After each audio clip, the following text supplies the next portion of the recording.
퇴직금 받은 지 사흘 만에 모든 게 달라졌습니다. 서울 강남구에 거주하는 68세 김정호 씨는 병원 침대에서 이렇게 말했습니다. 35년 직장 생활을 마치고 받은 퇴직금 8억 원을 통장에 넣어둔 게 그제였는데 벌써 큰아들이 찾아와서 사업 자금을 빌려달라고 했다는 것입니다. 김정호 씨는 그날을 이렇게 기억하고 있습니다. 퇴직 축하 저녁을 함께 먹자며 큰아들 부부가 집으로 왔는데 식사 중에 갑자기 분위기가 바뀌었다고 합니다. 아들이 조심스럽게 말을 꺼냈습니다. 아버지, 사실 말씀드릴 게 있어요. 친구와 함께 사업을 시작하려고 하는데 자금이 조금 부족해서요.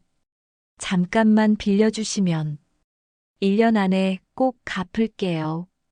처음에는 얼마나 필요한지 물어봤더니 3억 정도면 된다고 했습니다.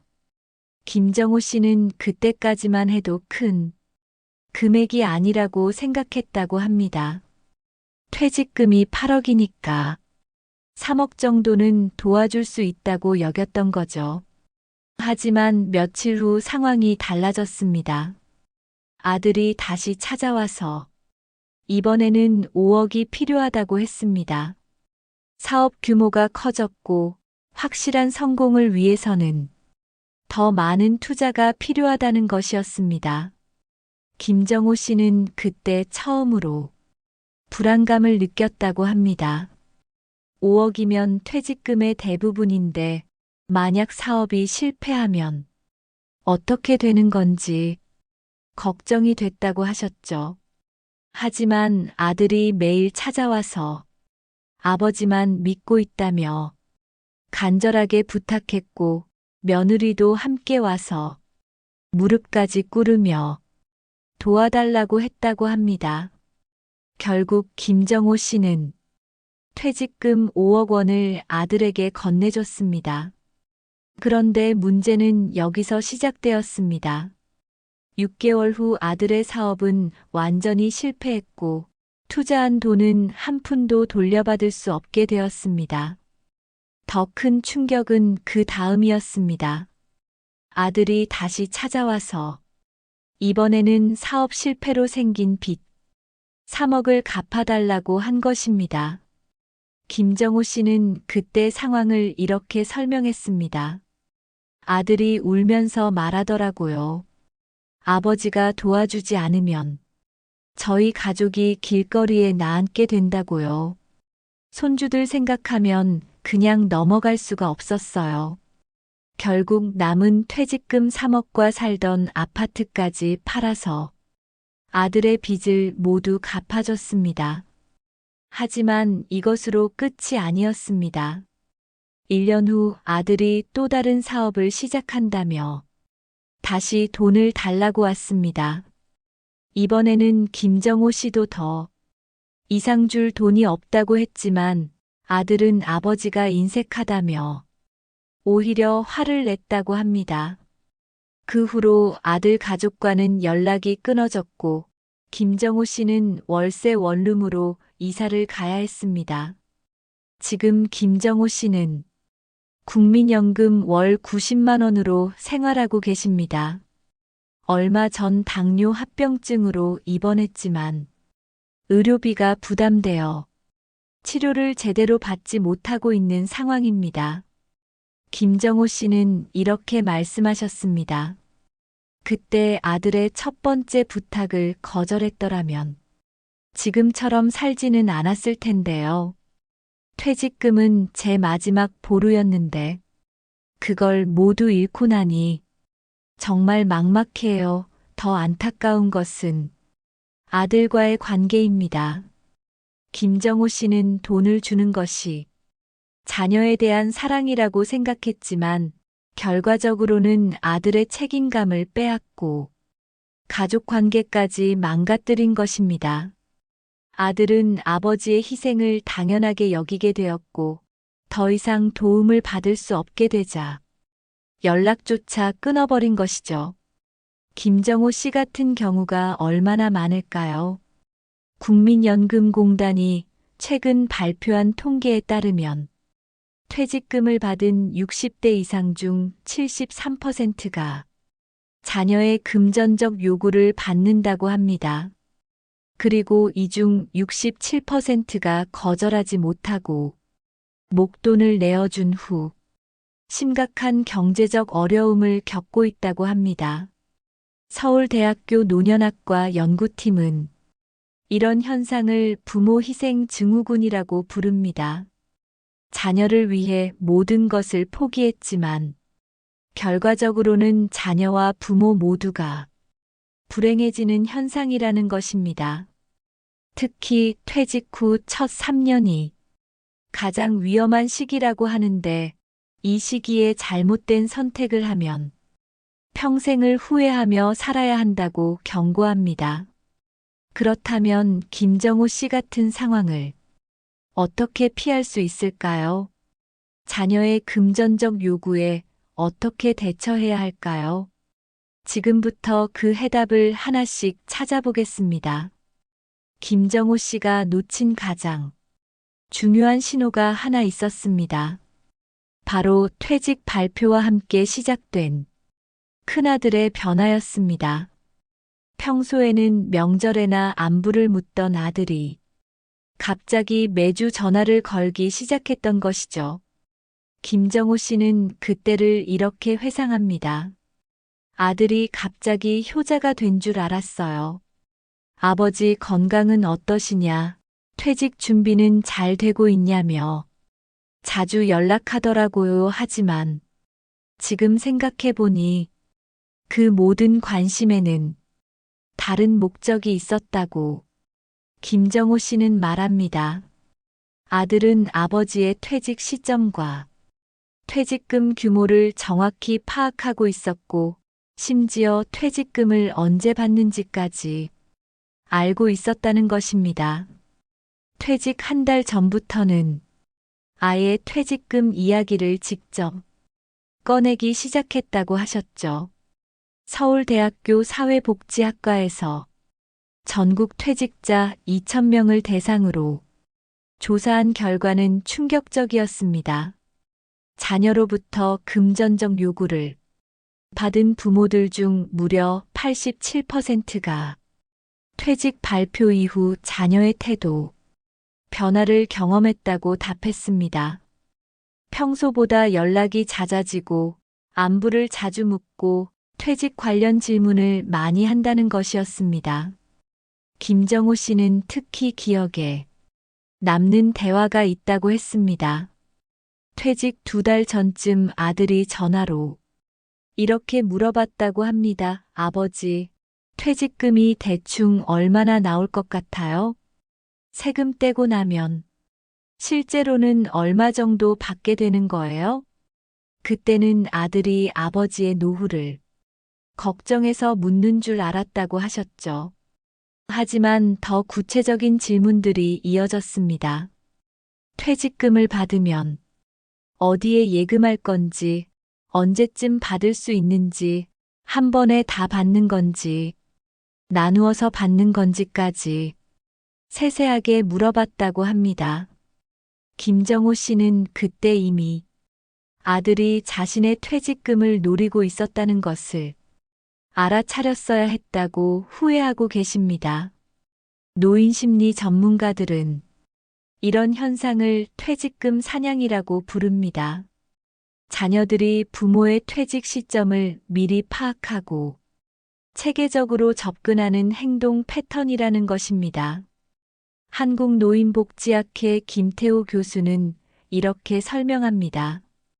요즘 자녀들은 부모의 퇴직금을 이미 자신들의 자산으로 계산하고 있는 경우가 많습니다. 부모가 퇴직하기도 전에 그 돈으로 무엇을 할지 계획을 세우고 있다는 것이죠. 김정호 씨의 경우 더 노골적인 신호들이 있었습니다. 퇴직 한 달 전부터 아들이 갑자기 부동산이나 사업 이야기를 자주 꺼내기 시작했다는 것입니다. 요즘 좋은 사업 아이템이 있다더라. 부동산 투자하기 좋은 시기라더라. 이런 식으로 돈벌이 이야기를 계속했다고 합니다.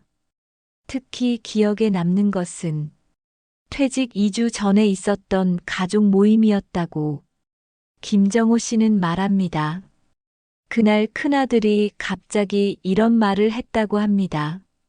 아버지가 퇴직하시면 이제 진짜 편하게 사실 수 있겠네요. 퇴직금도 받으시고 연금도 나오시니까 걱정 없으시겠어요. 그때는 아들이 아버지를 위로하는 말인 줄 알았는데 지금 생각해보니 퇴직금이 있으니까 자신들을 도와줄 수 있을 거라는 계산이 깔려 있었던 것 같다고 하셨습니다.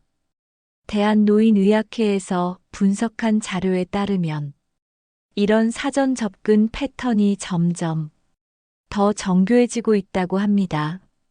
자녀들이 부모의 직장 규정까지 찾아보고 정확한 퇴직금 계산법을 알고 있는 경우가 늘어나고 있다는 것입니다. 심지어 퇴직금을 받는 당일에 은행까지 함께 따라가는 경우도 있다고 합니다. 김정호 씨는 가장 후회되는 순간이 언제인지 물어보니 이렇게 답했습니다. 퇴직 발표 직후 아들이 갑자기 관심을 보일 때 이상하다고 생각했어야 했어요. 30년 넘게 키운 아들인데 그 아이 성격을 모를 리가 없잖아요. 평소에 연락도 잘 안 하던 아이가 갑자기 매주 전화하고 퇴직금 이야기까지 하면 당연히 의심했어야 했는데요. 노인 경제 전문가들은 이런 초기 신호를 놓치지 말라고 조언합니다. 퇴직 발표 이후 자녀들의 행동 변화가 있다면 반드시 경계해야 한다는 것입니다.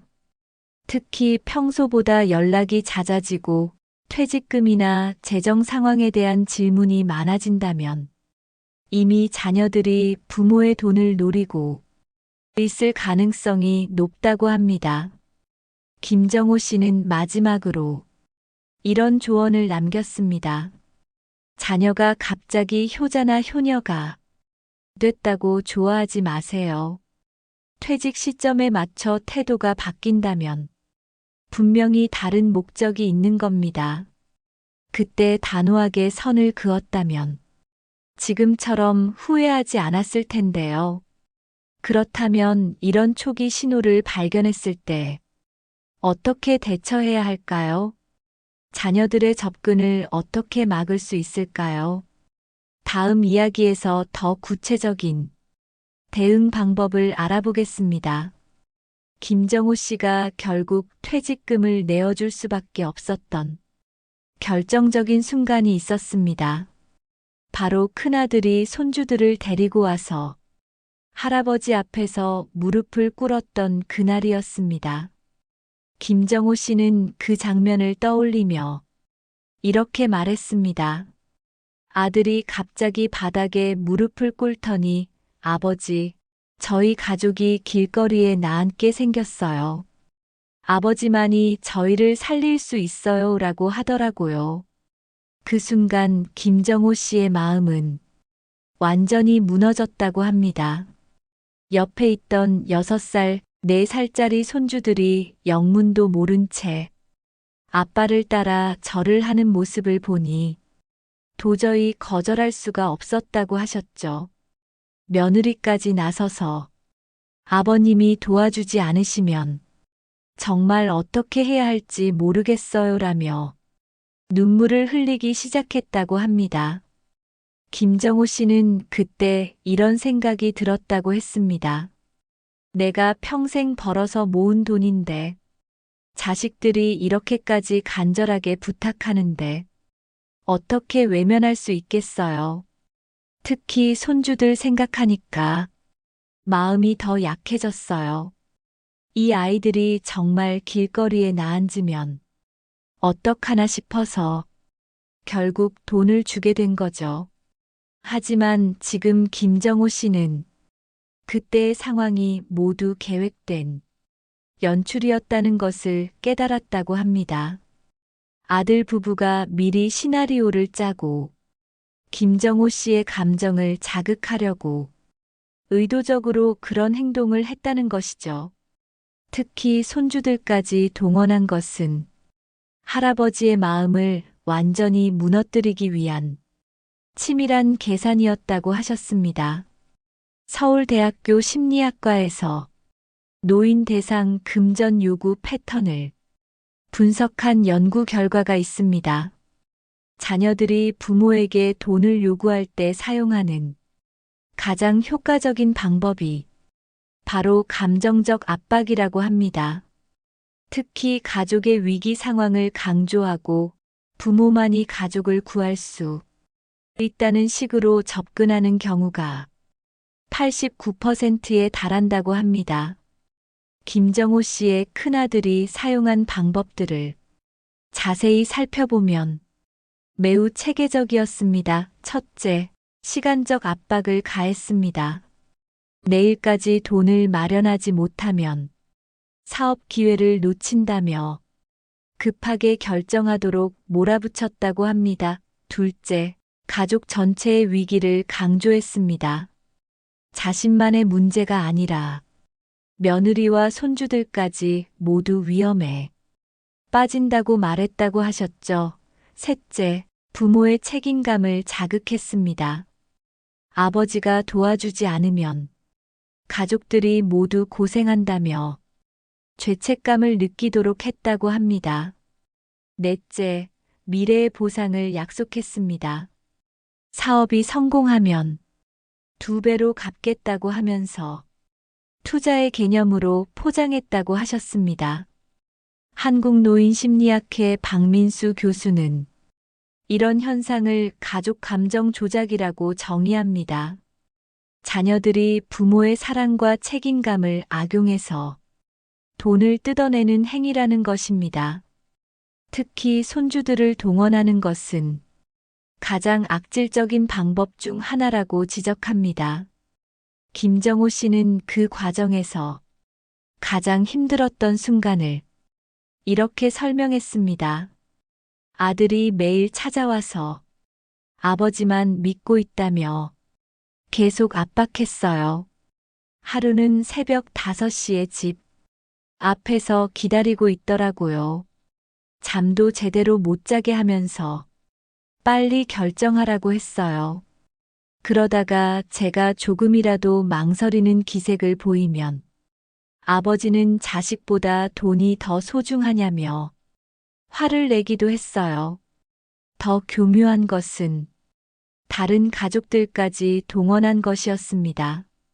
김정호 씨의 아내까지 설득에 나섰다고 합니다. 며느리가 아내에게 따로 전화해서 시어머니, 저희 정말 어려워요. 아버님만 도와주시면 되는데 계속 망설이시네요 라고 했다고 하셨죠.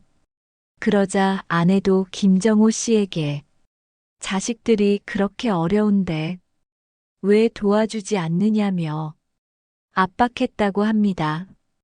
대한가족상담학회에서 발표한 연구에 따르면 이런 집단적 압박은 노인들에게 매우 치명적이라고 합니다. 혼자서는 거절할 용기가 있어도 가족 모두가 나서서 압박하면 결국 굴복하게 된다는 것입니다. 특히 부모 세대는 가족 화합을 중시하기 때문에 자신 때문에 가족 관계가 틀어지는 것을 극도로 두려워한다고 합니다. 김정호 씨는 그때 가장 후회되는 생각이 무엇이었는지 물어보니 이렇게 답했습니다. 아들이 그렇게 간절하게 부탁하는데 거절하면 내가 인정머리 없는 아버지가 되는 것 같았어요. 주변에서도 자식 하나 도와주지 못하는 아버지라고 할까 봐 걱정됐고요. 지금 생각해보니 그런 체면 때문에 평생 후회할 선택을 한 거죠. 노인 경제 전문가들은 이런 감정적 압박에 넘어가지 않으려면 몇 가지 원칙을 세워야 한다고 조언합니다. 첫째, 급한 결정은 절대 하지 않는 것입니다. 최소 일주일은 생각해 보겠다고 시간을 벌어야 한다는 것이죠. 둘째, 감정적 상황에서는 절대 돈 이야기를 하지 않는 것입니다. 김정호 씨는 마지막으로 이런 말을 남겼습니다. 자식이 무릎 꿇고 사정에도 냉정하게 판단하세요. 그 순간의 감정에 휘둘려서 평생 모은 돈을 주면 나중에 더 큰 후회가 됩니다. 자식을 사랑한다면 오히려 단호하게 거절해야 해요. 그렇다면 이런 감정적 압박 상황에서 어떻게 현명하게 대처할 수 있을까요? 김정호 씨가 큰아들에게 첫 번째 3억을 내어준 후 정말 악몽이 시작되었습니다. 돈을 준 지 불과 2주 만에 아들이 다시 찾아온 것입니다. 김정호 씨는 그때를 이렇게 기억합니다.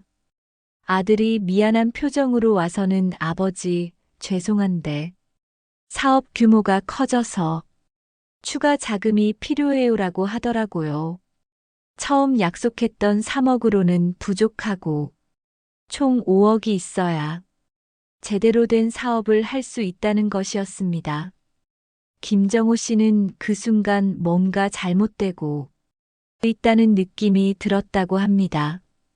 하지만 이미 3억을 투자한 상황에서 추가로 2억을 더 주지 않으면 처음 준 돈까지 모두 날릴 수 있다는 아들의 말에 결국 또 돈을 내어줄 수밖에 없었다고 하셨죠.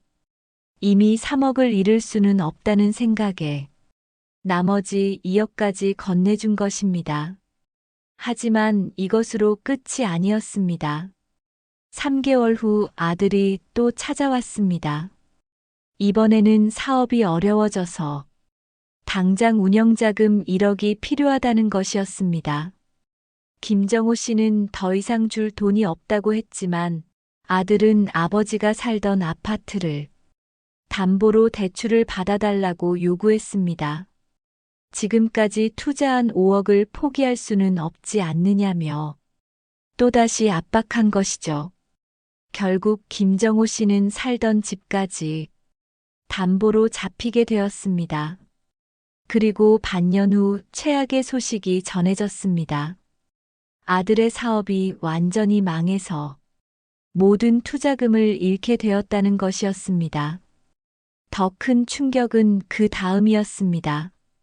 아들이 또 찾아와서 이번에는 사업 실패로 생긴 채무 3억을 갚아달라고 한 것입니다. 김정호 씨는 그때 상황을 이렇게 설명했습니다. 아들이 또 무릎을 꿇고 사정하더라고요. 이번에 채무를 갚지 못하면 법적 문제가 생기고 감옥에 갈 수도 있다면서요.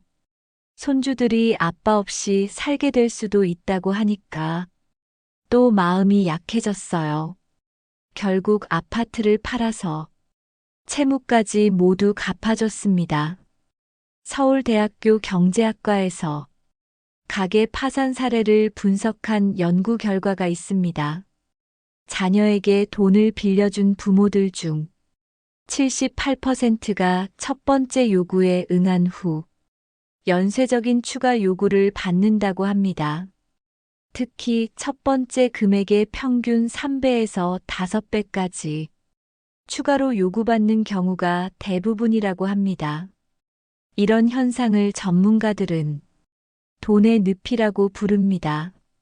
한번 돈을 주기 시작하면 계속해서 추가 요구가 이어지고 이미 준 돈을 아까워하는 심리 때문에 더 많은 돈을 잃게 된다는 것입니다.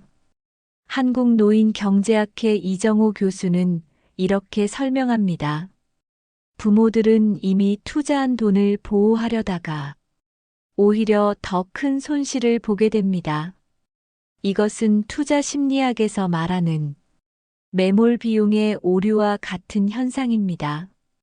김정호 씨의 경우 특히 악질적이었던 것은 아들이 사용한 추가 요구의 패턴이었습니다. 첫째, 점진적 증액이었습니다. 처음에는 3억이라고 했다가 2주 후에는 5억, 3개월 후에는 1억씩 계속 요구. 금액을 늘려간 것입니다. 둘째, 매몰 비용 심리를 악용했습니다. 이미 준 돈을 잃을 수 없다며 추가 투자를 강요한 것이죠. 셋째, 위기 상황을 계속 만들어냈습니다. 사업 확장, 운영 자금 부족, 채무 변제 등 매번 새로운 위기를 내세워 돈을 요구했습니다. 넷째, 시간적 압박을 지속했습니다. 당장 돈을 주지 않으면 더 큰 손실이 생긴다며 급하게 결정하도록 몰아붙인 것입니다. 김정호 씨는 그 과정에서 가장 힘들었던 점을 이렇게 말했습니다. 매번 이번이 마지막이라고 약속했어요. 그런데 몇 달 지나면 또 찾아와서 새로운 이유로 돈을 달라고 하더라고요. 그때마다 거절하고 싶었지만 이미 너무 많은 돈을 투자한 상황에서 여기서 포기하면 모든 게 물거품이 된다는 생각 때문에 계속 돈을 줄 수밖에 없었어요. 대한노인의학회에서 분석한 자료에 따르면 이런 연쇄적 요구는 부모의 정신 건강에도 심각한 영향을 미친다고 합니다. 지속적인 스트레스와 불안감으로 인해 우울증, 불면증, 고혈압 등의 질환이 생기는 경우가 많다고 합니다. 김정호 씨도 그 과정에서 혈압이 급상승해서 여러 차례 응급실에 실려가기도 했다고 하셨습니다. 더 심각한 문제는 자녀들이 부모의 이런 심리를 정확히 알고 있다는 점입니다. 김정호 씨의 큰아들은 아버지가 이미 투자한 돈을 아까워할 것을 알고 있었고 그 심리를 악용해서 계속해서 추가 요구를 한 것입니다. 심지어 마지막에는 아버지, 지금까지 8억을 투자하셨는데 여기서 포기하시면 정말 억울하지 않으세요? 라고 말하기까지 했다고 합니다. 김정호 씨는 그때를 돌이켜보며 이렇게 말했습니다. 첫 번째 3억을 줄 때 단호하게 거절했어야 했어요. 아니면 최소한 두 번째 추가 요구가 왔을 때라도 선을 그었어야 했고요.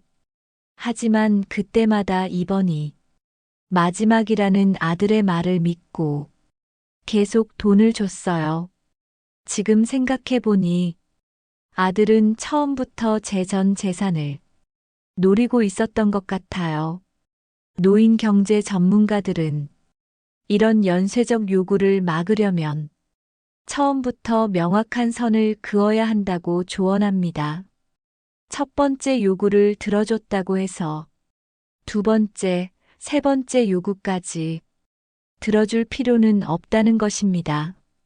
오히려 추가 요구가 들어오는 순간 모든 지원을 중단해야 한다고 강조합니다. 김정호 씨는 마지막으로 이런 조언을 남겼습니다. 자녀가 한 번 돈을 달라고 하면 반드시 또 달라고 합니다. 그때마다 이번이 마지막이라고 하지만 절대 믿으면 안 돼요. 첫 번째 요구에 응하는 순간 돈의 늪에 빠지게 됩니다. 이미 준 돈이 아까워서 계속 더 주게 되고 결국 모든 걸 잃게 돼요. 그렇다면 이런 연쇄적 요구의 늪에서 어떻게 벗어날 수 있을까요? 김정호 씨에게 가장 큰 충격을 준 것은 돈을 모두 잃은 것이 아니었습니다. 바로 큰아들과의 관계가 완전히 끊어진 것이었죠. 김정호 씨는 그때를 이렇게 말합니다. 제가 더 이상 도와줄 돈이 없다고 하자 아들의 태도가 완전히 달라졌어요. 그동안 아버지 하며 극진하게 모시던 모습은 온데간데 없이 사라지고 마치 남남처럼 냉정해지더라고요. 김정호 씨의 큰아들은 아버지가 아파트까지 팔아서 자신의 채무를 모두 갚아준 바로 그 다음 날부터 연락을 끊기 시작했습니다. 김정호 씨가 전화를 걸어도 받지 않고 문자 메시지를 보내도 답장이 없었다고 합니다. 그러다가 한 달 후 겨우 연락이 닿았을 때 아들이 한 말은 더욱 충격적이었습니다. 아들은 이렇게 말했다고 합니다. 아버지, 저희도 이제 독립해서 살고 싶어요. 앞으로는 서로 간섭하지 말고 지냅시다. 김정호 씨는 그 순간을 이렇게 기억합니다. 제가 평생 벌어서 모은 돈을 모두 아들에게 주고 나니 이제는 필요 없다는 듯이 저를 버리는 거였어요. 그때 정말 하늘이 무너지는 것 같았어요. 더 가슴 아픈 일은 손주들과의 관계였습니다. 김정호 씨는 일주일에 두세 번씩 손주들을 만나며 할아버지 역할을 하는 것이 유일한 낙이었다고 합니다. 하지만 아들이 연락을 끊으면서 손주들도 더 이상 볼 수 없게 되었습니다. 김정호 씨는 손주들이 그리워서 아들 집 앞까지 찾아갔지만 아예 이사를 가버려서 주소도 알 수 없게 되었다고 하셨습니다. 서울대학교 사회복지학과에서 가족관계 단절 사례를 분석한 연구 결과는 충격적입니다. 부모에게 목돈을 받은 자녀들 중 무려 84%가 그 후 부모와의 접촉 빈도를 현저히 줄인다고 합니다.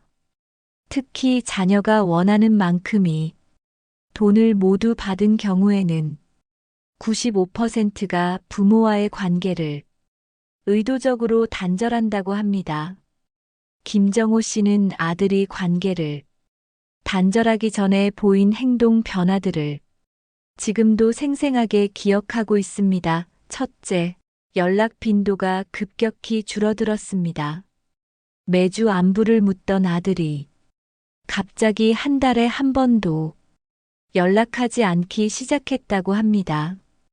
둘째, 만남을 피하기 시작했습니다. 가족 모임이나 명절에도 바쁘다는 핑계로 참석하지 않았다고 하셨죠. 셋째, 대화의 내용이 달라졌습니다. 예전에는 아버지 건강이나 안부를 물었는데 마지막 몇 차례 만날 때는 오직 돈 이야기만 하더라고. 김정호 씨는 말합니다. 넷째, 가족들과의 관계도 차단했습니다. 김정호 씨의 아내나 다른 형제들과도 연락을 끊어버렸다고 합니다. 한국가족상담학회 박영미 교수는 이런 현상을 도구적 관계라고 설명합니다. 자녀들이 부모를 진정한 가족이 아닌 돈을 얻기 위한 수단으로만 여기는 것이라고 합니다. 목적을 달성하고 나면 더 이상 그 관계를 유지할 필요가 없다고 생각하는 것이죠. 김정호 씨가 가장 힘들어했던 것은 주변 사람들의 시선이었습니다. 이웃들이나 친구들이 자녀와 연락이 안 된다는 사실을 알게 되면서 뭔가 잘못한 게 있을 거라는 식으로 바라본다는 것이었습니다. 김정호 씨는 이렇게 말했습니다. 사람들이 자식과 연락이 안 된다고 하면 부모가 뭔가 잘못했을 거라고 생각해요. 자식이 부모를 버릴 이유가 있을 거라고 하죠. 하지만 저는 아들을 위해 모든 걸 다 줬는데 이런 결과가 될 줄은 몰랐어요. 더 잔인한 것은 아들이 다른 사람들에게는 아버지와 연락이 잘 된다고 거짓말을 하고 있다는 사실이었습니다. 김정호 씨는 우연히 아들의 직장 동료를 만났는데 그 사람이 아들이 아버지 자랑을 많이 한다고 하더라는 것입니다. 아버지가 퇴직금도 넉넉히 받으시고 건강하게 잘 지내신다고 말하고 다닌다는 것이었죠. 대한노인의학회에서 발표한 연구에 따르면 이런 관계 단절은 부모의 정신 건강에 치명적인 영향을 미친다고 합니다. 자녀와의 연락이 끊어진 노인들 중 78%가 심각한 우울증을 겪고 43%가 자살 충동까지 느낀다고 합니다. 김정호 씨도 아들과 연락이 끊어진 후 심한 우울증에 시달렸다고 하셨습니다. 김정호 씨는 특히 명절이 가장 힘들다고 했습니다.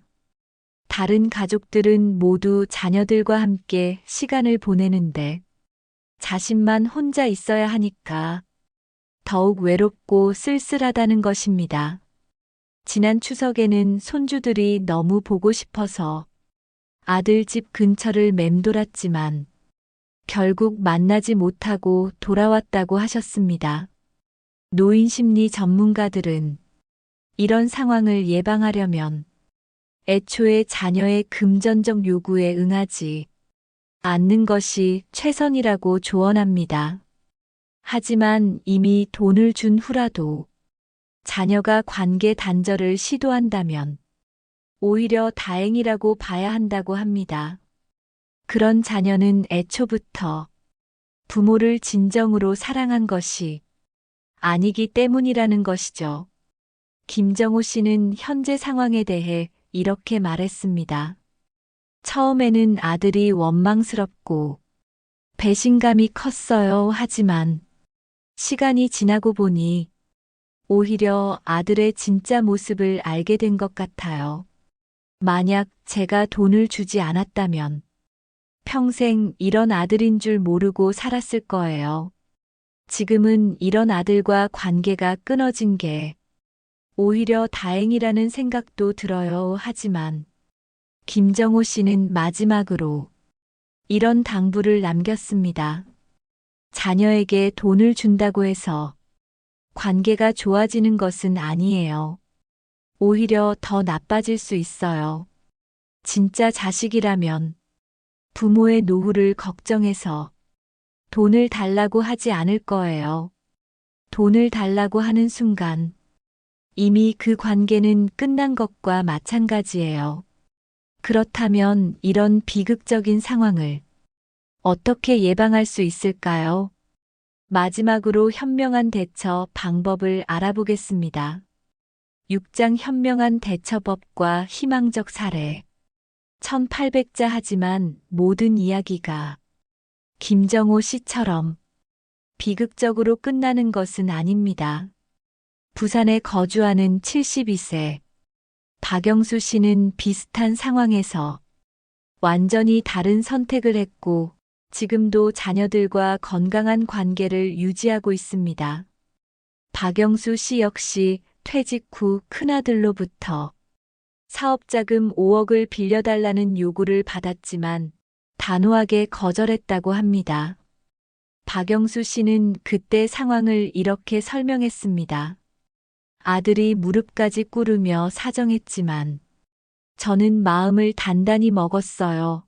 아들아, 이 돈은 아버지의 마지막 보루다.